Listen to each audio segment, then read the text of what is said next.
Thank you. Introduction. We had a good news yesterday. We saw it on your socials on being the Distinguished Alumni Award winner at your alma mater. And we also have the big award coming up tonight. And so many companies where you are there on the board. You started Lodestar. Then you are also there on the BARC board. So many caps that you wear. Which role resonates most with you and why? It's tough. Firstly, I must thank Exchange for Media, all of you, Anurag, Naval, all of you for the award coming up tonight. It gives you great feeling of eyes when the industry recognizes you.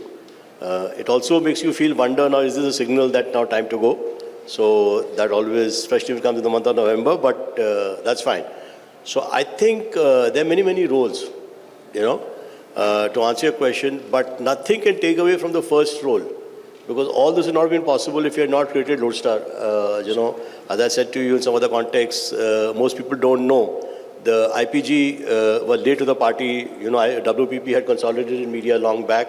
In I think 2000, Group M was formed in 2000 or 2001, if I remember right.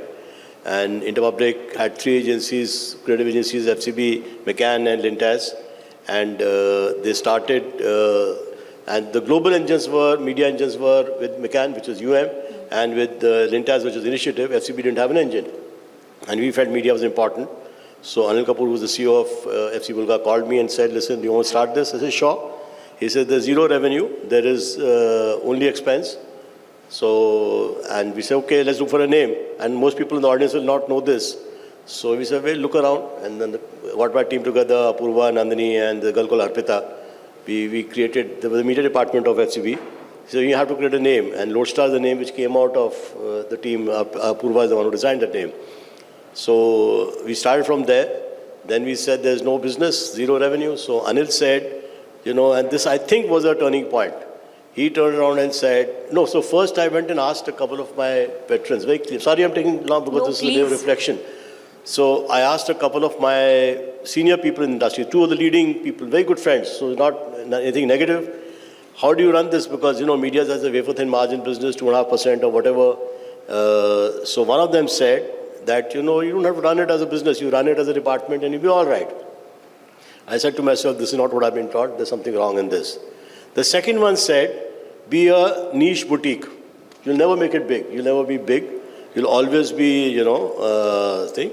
You never, ever become big. So I said, this also doesn't sound right. But the entry point is given is good, that you become a boutique, become niche.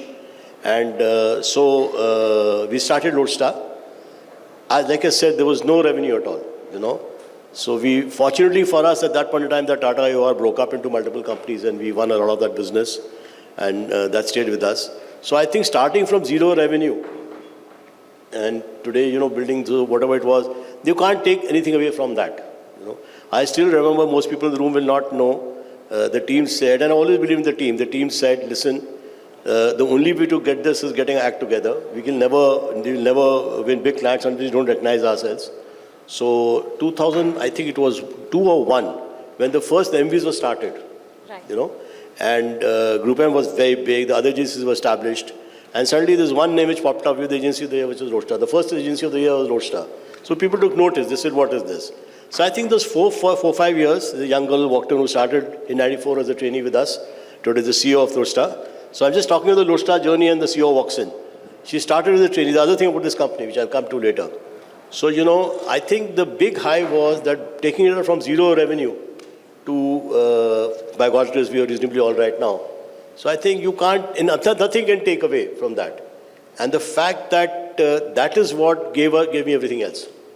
Right. If that success had not happened, then probably the IPG mantle would not have come when IPG woke up, and I think a good 10, 11 years after WPP to consolidate all this, after all the pulls and pressures, which I think was 2012 end, and when I got the job. So I think, everything came from that, but that was the turning point. Absolutely. And, talking of turning points and evolution and journeys, for long people have been discussing about how print is coming to an end. And then now we have the same conversation about TV being at a crossroad, right? And while we see digital ad skyrocketing, Is digital actually the answer to everything, to all client requirements, and is it the only solution in the way ahead? That's a quick jump from history to a trap question. No? Well, listen, I sit on the BARC board, I chair it also. I've been actively involved with MRUC. So it's difficult for me to say, if I didn't believe that print and TV were around, I'd probably not be there. I'd not be doing for face sake. I genuinely believe both these medium have huge capabilities and legs and content. Digital is there. They have to coexist, and they have to learn ways of coexisting. A stage will come when they will feed off each other. Just now, they're all trying to find place in the sun. Digital is finding its own place in the sun. And, in my personal view, and people say you're old-fashioned, it's a bit overstated at this point in time. Equilibrium will come somewhere, as they say in Hindi, or in water finds its own level, water will find its level. So there will be a place for all three. Finally, it's content, and don't forget the best quality content or content creators are originally created for the TV medium. And that is what all the print medium in that manner, So they will now find, we got to monetize that content. Monetization only come from there. Digital monetizing, other than Google and Facebook and maybe a little bit LinkedIn I saw, but otherwise very difficult for people to monetize. So the economics of the business has to come finally from this industry. Right. And a peculiar thing about TV that we were talking in other sessions through the morning as well, that when we talk of TV audience, we often miss out the ones that are watching same content on CTV. So, and the universe includes both people watching on linear and on connected television. So what is your perspective on that? Should it be counted as part of TV AdX or digital AdX? It's a material. I think the fact is, you see, it's an entry point, and I keep saying this, and I repeat what I said earlier. I blame the measurement system for this, for this whole emergence of CTV. I'll explain to you why. India is a mass country. Right. And the BARC system, for a variety of reasons I won't go into, is geared to measure the bulk of the country, mass. Yeah. So it's not geared to measure people like these in the home. I'll give you a simple, small instance. There are many reasons, but one of the reasons which I say, or there are 2-3 key reasons I'll call out today. The one reason is this whole business is on, you're measuring individual homes on the meter. You're supposed to press a button. Right. Now, no self-respecting person in this room will press a button every day and watch his home. Right. There are particular kind of people who will measure. So that's the system. And for that, I blame a lot of advertisers who want, individual, not realizing that they're doing the service. The second is this whole NCCS definition is very broad.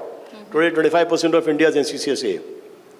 So when recruiting is easy to recruit someone who's, So I think, now what has happened? Because you're not measuring, TV was focusing on bulk. No harm in that. Anupama was doing very well because there was a particular kind of profile who watched Anupama. There was a gap for people in the room, which OTT filled. Now you can measure that. When you start measuring that and people start monetizing that, definitely then there'll be more content coming in that line. And then who's to say that content cannot be on TV? Why should that content not be on SD? Why should that content not be on CTV? Right. So to me, these are all artificial boundaries created by us. And for that, I think the system has not kept pace. If the system had kept pace, the measurement system, things would have been better. We are working on that. Hopefully, in my term as BARC chair, hopefully we'll crack that. Perfect. In fact, that was one of my next questions, that what is happening around that front where we are talking of a unified measuring system or metric. The veteran like Mr. Balsara here, unfortunately not too many advertisers, but Mr. Balsara, he will empathize with what I'm saying. In India, in our business, measurement capability and technology is not a problem. Right. Yeah. It's very easy. We are as advanced as most countries in the world on all capabilities. Our problem is mindset of our leaders. What they want, what they don't want. Yeah. So I give you 2-3 small instances.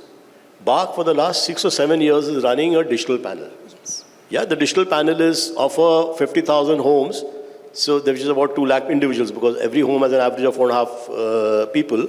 So say 12,000 or 15,000, I forget the exact number. People also have a mobile smartphone, they have a meter there. Yes. So we are measuring the interplay between TV and digital. You need a large audit for small fragmented viewership, but large viewership, heavy viewership like IPL, we get a fair sense. Right. We have a fair sense which some people in the room may have visibility to. Now we are not allowed to come into public space with a short-sighted vision of what will happen. Therefore, all claims are made. All kinds of claims on both sides. TV claims says one thing, digital says another thing. So this is stunting the growth of the industry, you know. So I think, like I was saying, it's for people to come together and decide we want this. And which is what I said. I mean, the advantage of not being as senior as Mr. Balsara, but being senior enough, you can get away by saying various things. People don't do much to it. We need a unified system. And the unified system has to be finally pushed by advertisers. If advertisers don't fund, they don't pay, nothing will happen. You know, because finally, who's going to pay? Agencies are not going to pay it. Broadcasters, rightly so, will say we'll pay what we want. Publishers will say the same. Digital publishers say the same. So finally, it's coming from the ADEX of whatever, 1,50,000 crores. They have to pay, they have to fund it, and you'll get a... So it's not a capability problem. Right. Mind you, I repeat, it's not a capability problem. It's someone has to sit down and decide. Leaders like him have to sit down and decide, we want it done, some senior people from advertising. You know, Bach started in my personal view. Both of us are involved in the journey. It was started because when many people were responsible, but one man should get credit, which is Hemant Bakshi, who was the marketing director at Hindustan Lever at that point in time. The biggest advertiser in the country said, we want this to happen. He pushed it, things happened. Do you agree, sir? Right. And you know, another part of the same conversation last time we spoke, you also spoke about premium households and how that is also on the cards when it comes to measurements, and there is a little bit of pushback on finding the households that are ready to get on board. That is that we are at it. So I think premium homes, I've said to Nakul that that's my, at least for working free for Bach for so many years, I mean chairman for 3 years, the least you can do is that. So he's agreed, so I think in March, April date, hopefully, because every time he talked to me, he said, yeah, you know, we're doing it. I said, doing it is fine, now give me a date. So hopefully by April, we'll have a premium panel in place, you know. So at least you'll measure what homes like these are watching, you know. And if we get that panel right, then adding CTV to is very easy. Right. So CTV, the broadcasters have to agree to participate because CTV cannot be measured so fine. I mean, IPL we can capture. IPL is huge viewership, so the reach is very high. But, you know, small fragmented shows which are delayed viewing or time-lapse viewing, that we need participation, some metric from the broadcasters, be it Sony Live or Z or whoever, Jio, whatever, Hotstar, those things. If they participate, it will happen definitely. Perfect. They may not want to participate, that's a separate matter. But we will get CTV going. My friend, at this stage, I can get away by saying everything, you know, it doesn't matter. Right. And you know, another important piece in this conversation is also where the audience is. There is so many platforms where the audience is. Gen Z is on a certain kind of platform. Millennials are on some other platform. And there is so much content option as well. So what we're trying to understand here is there any untapped platform, according to you, that brands can utilize to, you know, capture a particular niche or a diversity of particular audience? Tough question to answer, Dasmay. Very tough. I mean, whatever I've been taught, and my dear friend Vikram is missing, but we're taught to look at data to answer the question. Right. Where there's data, you'll get the answer. Where you don't have data, very difficult to answer. Right. And you know, it's the world is coming to a full circle. We used to, internationally, used to go more data, better. Then I say actually less data is better because then you have more to hide, less to show. So I think the point is the more we have to show, the more we share, you'll get the answers there. But it'll be seat of the pants thinking if I answer, you know, anything which I say on my own. What are the brands asking for when you have the conversation with them? What are they asking for? People, traditional brands who have now invested a significant sum of their ad dollars on digital. What is the conversation that they are having? So there are two kinds of conversations. One is still people want specialization and they're trying to do the entire thinking on their own. Yeah. But we see a trend emerging. A lot of people are turning around saying that give us a holistic solution. We want accountability. So rather than multiple people, you know, and everyone saying, listen, I did my piece. You're the conductor, but if the music didn't play well, that's not my problem. You know, I did. My instrument was fine. Violin was perfect. Some clients, I won't say many, but some clients are coming to the conclusion that it is, you know. I gave you a classic example, and I used to wonder why. There's a client, unfortunately, we're going to handle from next year for global reasons, Amazon. We learned a lot on that client. Yes. And normally people don't talk about business which goes. I want to talk about business. The reason why I'm saying this, you know. We worked with them for 10 years. We were responsible for the launch in India. And the thing was that they gave everything to us. Right. And when in the beginning, when they gave to us, Amit Agarwal, who was the CEO, was actively involved, not now. And he used to ask this question, you're such a digital company, you understand digital very well. You probably, my team will hate me for saying this, understand it better than us. Not probably, you probably do, you do definitely. Why you asking is do your digital planning? And the answer was lovely. He said, listen, we want an integrated solution. That's true integrated. You are accountable for everything. You will learn.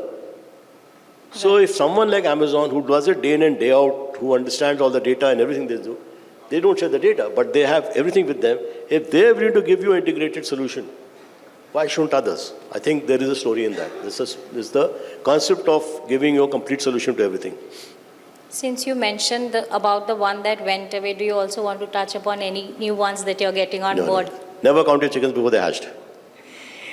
Great. And, another one question that we have been asking everybody about striking the right strategy, the balance between traditional and digital. I know it's a little repetitive at this point, but what are the key strategies that brands should look at when they are trying to balance between their spends in traditional and digital?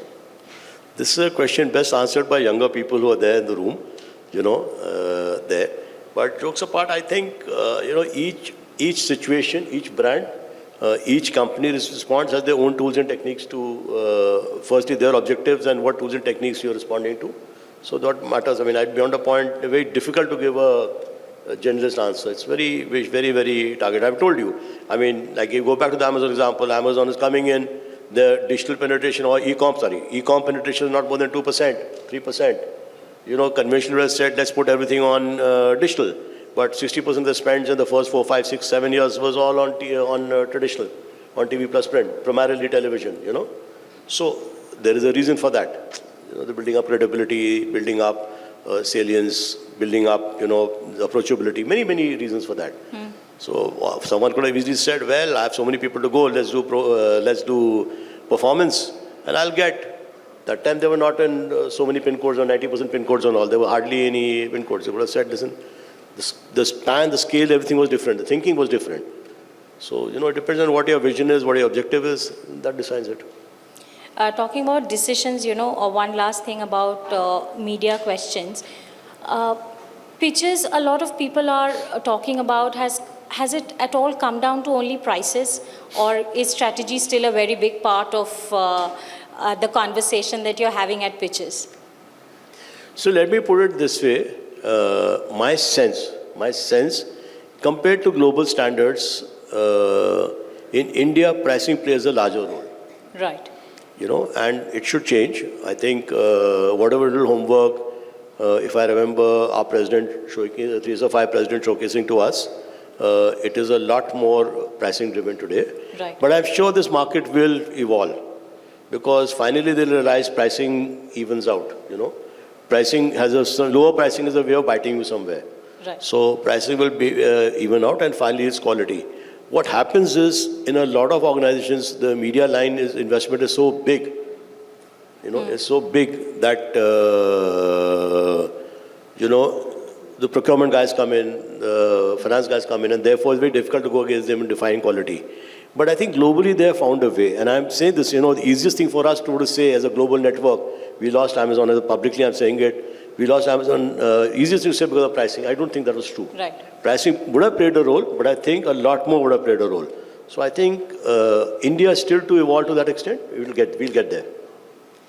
Great. And one last question. We will come back to where we started from. Over the years, in almost 3 decades of your career and more, you have shaped the media landscape in more ways than one, right? And while we are not hinting at the fact that, you're ending your journey here with the industry, but still, what is the kind of legacy that you'd want to leave behind, and what is your pro tip to people who aspire to reach a place somewhere where you have reached? So firstly, the big word you're using, shape the industry, is not what I've done, I lived every day myself, not knowing where, traveling from Lokhandwala to Nariman Point and then to Sakinaka, of all the places. I mean, you don't think of legacy when you're traveling from Lokhandwala to Sakinaka, you think of a commute on a daily basis. But jokes apart, I think it's been an enjoyable ride. Right. Yeah, and it's really been an enjoyable ride. And I think most importantly is that, enjoy what you're doing. You have a bunch of friends. I have one thing which I'll say. I'll say this and I say it constantly. I've always treated this as a family. Right. So we may compete. His company, mine, Group M and us may compete by day. But I can assure you, we are the best of friends. You'll be surprised how friendly we are. You'll be surprised how much we discuss with each other, than anyone else. So I think the great thing about this industry, especially the media part of the advertising industry, I'm not sure the creative side is as friendly. Maybe they are, maybe they're not.